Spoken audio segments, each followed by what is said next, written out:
Joe Rogan wins an award. Joe Rogan wins the award of Matchmaker of the Week. So here's what Joe Rogan said. He said, I want to see Conor McGregor versus Nick Diaz.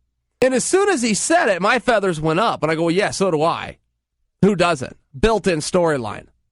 Do you remember Dana White after Nate Diaz had beat Conor the first time? There was no talk of a rematch. There was no rumor of that. None of us speculated on it. We just had that dropped on us one day. Boom, they're going to rematch. Dana White was talking about Nate versus Robbie Lawler. And he was talking about that with the storyline that Nick had beaten Robbie Lawler way back when, 2003, 2004, whenever they had fought. So he kind of liked that. Well, one brother tried, let's do the other brother.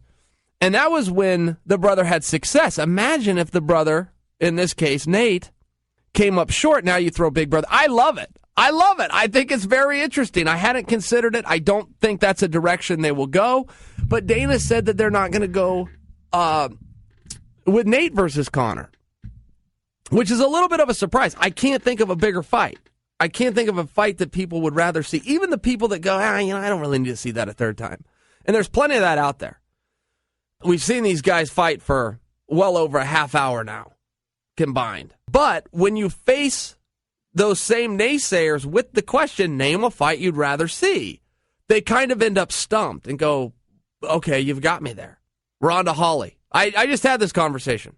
I just had it out in the hallway before I came into the show with my buddy Joel. And he was kind of stuck, and he goes, well, Ronda Hawley. Like, okay, I'll see that. I also find the quasi-announcement that Dana made the other day about Rumble Johnson versus John Jones. I also find that very interesting. But you got to search, right? You got to search. You guys are all doing it right now. You're thinking, well, yeah, what fight would I rather see? And it might be Nick versus Conor. Maybe that's the answer. I don't know. But if we're just having fun, I don't think the realisticness is there. I think you just have to do something with Conor that involves a belt. Don't forget, he is the world champion at 145. Pedinaris, Jose Aldo's coach, came out and said, hey, we're not sure. We're not sure. Conor's not sure. We don't know that this fight's next. If Conor returns to the division, yes, his opponent is Jose Aldo. That's done. But we don't know that he's going to return to the division. And we heard from Eddie Alvarez right here last week. And Eddie Alvarez was laying out a pretty good case to take on Conor. It had me interested. Don't forget the part of the country that Eddie Alvarez is in. He's on the East Coast. He might be a Philadelphia boy, but they are coming to New York. There's something to be said there. I don't think Conor can make that date. I understand that. There's a report that came out. I think he had broke his foot. He's out for 6 months.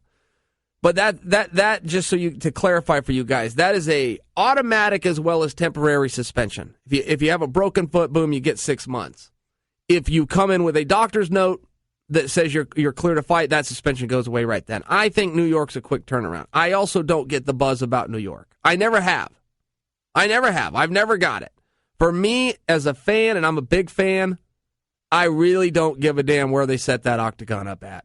If there's a fight I want to see, I sit down on my couch and I push the same button. And I just couldn't care less.